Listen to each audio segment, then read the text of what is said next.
Good morning from Bomdila. আজকে তোমাদের সঙ্গে একটু গল্প করি। কেমন আছো সবাই?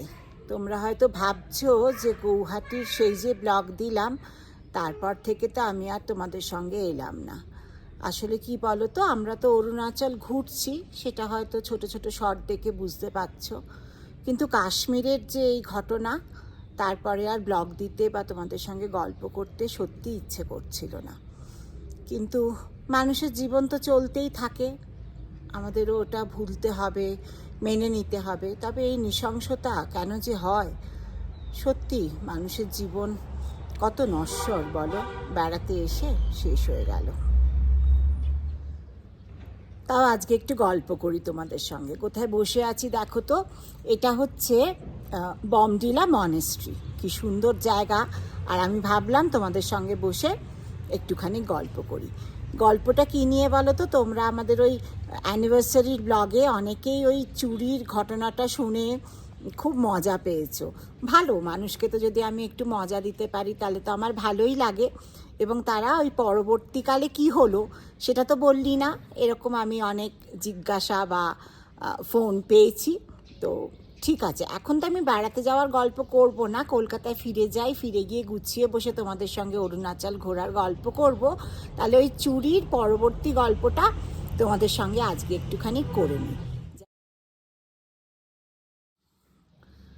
তো আমরা তো ওই মাইথন গেস্ট হাউসে রয়েছি। 21 তারিখে রাত্রিরে এসে পৌঁছেছিলাম, 22 তারিখে সকালে ওই সেই খবর পেলাম আমাদের বাড়ি চুরি হয়েছে, কিন্তু আমরা ফিরলাম না। লোকে তোমরা খুব অবাক হয়েছে, চুরি হয়েছে শুনেও আমরা ফিরলাম না। তার একটা বিশেষ কারণ আছে। 22 তারিখে তো আমাদের বিয়ের তারিখ, তো 22 তারিখে ওই হাইডেল পাওয়ারের ওখানে আন্ডারগ্রাউন্ডে একটা হাইডেল পাওয়ার স্টেশন আছে, যেটাতে কোনো সাধারণ মানুষ বা খুব হাই অফিসিয়াল ছাড়া ওরা ঢুকতে দেয় না। তো পার্থ ওই 22 তারিখে ওর পারমিশনটা জোগাড় করে রেখেছিল যে আমরা দুজনে যাতে সেখানে নামতে পারি। ওইটাই আমার অ্যানিভার্সারি গিফট ছিল, যে ওই যে তোমাকে নামাবো মিতা ওখানে। আমি তাতেই খুব খুশি। আমার ওই রকম ছোটো ছোটো গিফটে আমি অনেক সত্যিই জীবনে খুব খুশি হই। তো তারপরে যখন শুনলাম চুরি হয়েছে, বাড়ি ফিরবো না, আমি তো সেই ওখানে নামবো, আমি নিজের চোখে দেখবো সেই বড় বড় টারবাইন, সেগুলো কি জোরে ঘুরছে, আর ওই জলটা ঘুরে ঘুরে ওখানে ওই ইলেকট্রিসিটি হয়ে ইলেকট্রিসিটিটা চলে যাচ্ছে। সেটা একটা আশ্চর্য অভিজ্ঞতা। সেই অভিজ্ঞতা ছাড়ার আমার কোনো রকম কোনো প্রশ্ন নেই। তো সেই জিতু তো চলে গেল, যে খবর দিতে এসেছিল। আমরা সেজে গুজে নামলাম ওই নিচে, পুরো দেখলাম ডিটেলসে 1-1.5 ঘন্টা ধরে। ওই জীবনে একবারই নামতে পেরেছিলাম ওখানে। দিয়ে তারপরে ওপরে উঠে লাঞ্চ করে আমরা আলোচনা করতে বসলাম যে আমাদের বাড়িতে কি এমন জিনিস আছে যে যেটা চুরি হয়ে গেলে আমাদের খুব ক্ষতি হবে। কারণ জিতু এসে বলল যে দরজা যদিও ভাঙতে পেরেছে, কিন্তু তোমার যে ওই গোদরেজ আলমারিটা আছে বৌদি, ওটা ওরা সারা রাত প্রচুর চেষ্টা করেছে, শাবল টাবল দিয়ে অনেক মেরেছে, কিন্তু ওটাকে ভাঙতে পারিনি। ও তো জানে না আমার বাড়িতে আর কি কি আছে। তো তখন আমার একমাত্র দামি জিনিস হচ্ছে একটা প্যানাসোনিকের 2-in-1 ছিল। ওটা বাবা আমাকে গিফট করেছিল, আমি খুব গান শুনতে ভালোবাসতাম বলে। রেডিও ছিল আর টেপ রেকর্ডার ছিল। তো সেই একমাত্র দুর্মূল্য জিনিসটাকে কিন্তু আমি গোদরেজের আলমারিতে তুলে লক করে এসেছিলাম। ওইটাই একমাত্র আমার কাছে তখন দামি জিনিস। তা আমি যখন শুনলাম যে গোদরেজ আলমারি ওরা সারা রাত চেষ্টা করেও ভাঙতে পারিনি, তখন বললাম পার্থকে, তাহলে আর খুব একটা কিছু নেই বাড়িতে চুরি হওয়া, আর চলো আমাদের 2 দিন বুকিং আছে, আমরা থেকেই যাই এখানে। তো আমরা তো সেই জন্যই চুরি হওয়া সত্ত্বেও নিশ্চিন্তে আমাদের 3 দিনের যে প্রথম বিবাহ বার্ষিকীর ঘোরাটা ছিল সেটা উপভোগ করেছিলাম। তো তারপরে 3 দিন বাদে আমরা বাড়ি ফিরলাম। বাড়ি ফিরে দেখলাম যে আমাদের বাড়িওয়ালা তো দরজাটা সারিয়ে ফেলেছে, ওটা ওনারই সারানোর কথা। ভেতরে গিয়ে দেখলাম যে গোদরেজের, কিন্তু আমি এটা অ্যাডভার্টাইজমেন্টও করছি, সারা রাত ধরেও কিন্তু তারা গোদরেজের আলমারি ভাঙতে পারেনি। মাঝখান দিয়ে শাবল ঢুকিয়েছে, গায়ে শাবল মেরেছে, একটু তুবড়ে গেছে, কিন্তু আলমারি ভাঙেনি। তো অতএব আমার তো টেপ রেকর্ডার ঠিকই আছে, কিন্তু প্রচুর ক্যাসেট ছিল। সে বেচারারা রেগে গিয়ে সেই সব ক্যাসেটের ওই কালো কালো ফিতেগুলো হয়, সেগুলোকে সব বার করে দিয়েছে। তখন তো আমার ক্যাসেট সব গেছে।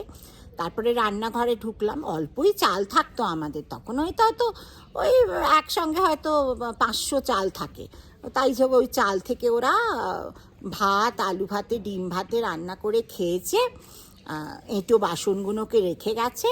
এবং তারপর আরেকটু দেখে বুঝতে পারলাম যে আমাদের হকিংসের 2 লিটারের একটা প্রেশার কুকার ছিল, একমাত্র দামি জিনিস। মিক্সি টিক্সি তো তখন ছিল না আমার জীবনে, ওই হকিংসের প্রেশার কুকারটা তারা চুরি করে নিয়ে গেছে। তো এই আমাদের চুরির গল্প। তোমাদের যে শুনতে এত ভালো লাগবে আমি বুঝিনি, আমি তো আমার মেমোরি রাখার জন্য এটাকে বলেছিলাম। তো দেখলে তোমাদের আমাদের এই পুরোটা চুরির গল্প কি হলো। তো তারপরে এই হকিংসের একটা প্রেশার কুকার গেল, কিছু টেপ রেকর্ডারের ওই ফিতে ফেলে দিয়েছিল, কিন্তু একেবারে বিছানাটাকে যে কি লণ্ডভণ্ড করেছে না, ভাবতে পারবে না। কারণ পার্থ তো তখনও খুব বড়ই চাকরি করে, ও তখন 4টে ডিস্ট্রিক্টের হেড, ওরা ভাবতে পারেনি যে এইরকম অফিসারের বাড়িতে কিচ্ছু নেই, টাকা পয়সা গয়নাগাটি কিছুই নেই, কিচ্ছু পায়নি বেচারা চোরেরা। যাকে শান্ত মনে যে একটু ভাত, আলু ভাতে, ডিম ভাতে খেয়ে গেছে, এই ভালো। এই হচ্ছে চুরির গল্প আমাদের। এটার পরে না আর একটা কথাও বলতে চাই, সেটা হচ্ছে আমাদের তো এই 35 বছরের বিয়ের তারিখ গেল, 35 বছরের মধ্যে অন্তত 33 বার আমরা বিয়ের তারিখে বেরিয়েছি, প্রত্যেকটা বিয়ের তারিখে বেরিয়েছি। একবার বেরোয়নি কোভিডের বেলা, আর একবার বেরোয়নি বুক করা একটা টিভিতে প্রোগ্রাম আসার কথা ছিল CNBC-তে, সেজন্য আমরা কলকাতাতে ছিলাম। তো এই কত ভালো ভালো জায়গাতে পার্থ নিয়ে গেছে, তার তো কোনো ইয়ত্তা নেই। কি দামি দামি গিফট পেয়েছি অ্যানিভার্সারিতে, পরবর্তী জীবনে তারও কোনো অন্ত নেই। কিন্তু আমি এই পুরো কথাটা কেন বলছি বলো তো, ওই ছোট জিনিসটাতেও যেরকম সুখী হওয়া দরকার, বড়টাতে তো নিশ্চয়ই সুখী। অতএব ছোট বড় সবটা মিলিয়ে, মানে জীবনের প্রত্যেকটা মুহূর্ত খুব ছোট্ট জিনিস একটা, তাতেও যদি তুমি সেই মুহূর্তে সুখী হতে পারো না, তাহলে কিন্তু জীবনটা দেখবে সুখে কাটে। আমার জীবনেও কি সব সুখ? কোনো মানুষের জীবনেই তো থাকে না সেটা। আমারও অনেক না পাওয়া আছে, অনেক দুঃখ আছে, অনেক মন খারাপ আছে, কিন্তু এই সুখগুলোকেই মনে রাখি, এই ছোট্ট ছোট্ট ছোট্ট ছোট্ট সুখ দিয়ে দিয়ে দেখবে যখন এতটা বয়সে এসে পৌঁছবে, আমার তো অনেকটাই বয়স, জীবনটার পেছনটা সেই বলে না লোকে সুখস্মৃতি মনে থাকে, দুঃখস্মৃতির মনে রাখতে নেই। সুখস্মৃতিগুলোকে ছোট্ট ছোট্ট করে মনে রাখো, তাহলে দেখবে তোমাদেরও জীবনটা খুব সুন্দরভাবে কাটবে, তাই না? আর সব শেষে বলি, আমি না, আমার যদি কোনো ওই আজকাল তো মোবাইলে সবসময় ইন্টারভিউ আসে, কোনো ইন্টারভিউ যদি শুনতে ভালো লাগে তাহলে আমি পুরোটা শুনি। তো একটা নতুন সিনেমা রিলিজ করছে না মৌসুমী চ্যাটার্জির, আরি বলে, তো উনি এখন কলকাতায় এসেছেন, অনেক ইন্টারভিউ দিচ্ছেন। আমি কালকে একটা ইন্টারভিউ ফেসবুকে দেখলাম, আর অনেক বড় ইন্টারভিউ। আমি একটা ছোট্ট কথা বলতে চাই। উনি না বললেন যে মুখের বাইরেটাকে তো সবসময় সুন্দর রাখা যায়, সত্যি তাই। একটু লিপস্টিক মাখলাম, একটু রেগুলার ফেসিয়াল করলাম, একটু নিজের যত্ন নিলাম, মুখের বাইরেটা অনেকটা জীবন অবধি সুন্দর রাখা যায়। কিন্তু সবচেয়ে শক্ত হচ্ছে মনের ভেতরটাকে সুন্দর রাখা। একদম 100% ঠিক কথা। মনের ভেতরটাকে তুমি যদি সুন্দর রাখতে পারো, সেটাই আসল সৌন্দর্য। এটা আবার পার্থ বলবে তোমার সেই দার্শনিক কথা, কি করব বলো, আমি তো দার্শনিক কথা বলি, আর তোমাদেরও শুনতে ভালোই লাগে।